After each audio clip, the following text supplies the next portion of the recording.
এখন আমি ছাদে এলাম, স্ট্রবেরি গাছগুলো লাগিয়েছিলাম, তাই ভাবলাম দেখে গিয়ে আর স্ট্রবেরি হয়েছে কি না। তো এখানে এই গাছটাতে দেখছি দুটো স্ট্রবেরি হয়ে রয়েছে এখনও। এই একটা লাল টসটসে, এই একটা দুটো পেকে গেছে। এটা হয়েছে কিন্তু এটা এখনও ভালো পাকেনি। তো স্ট্রবেরি দেখতে তো খুব ভালো লাগছে, তার সাথে কি আছে, এখানে একটা সুন্দর একটা গোলাপ ফুটেছে, আর এখানে লাল টসটসে জারবেরা ফুল ফুটেছে। পাশে একটা আছে, ওটা এখনও হয়নি।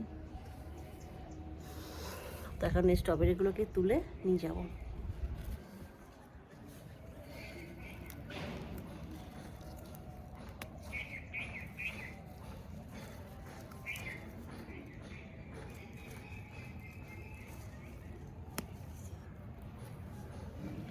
আর হয়েছে এগুলো ছোট ছোট, এগুলো একটু বড় হোক, এগুলো পাকবে। অনেকগুলো হয়েছে এখানে ছোট ছোট।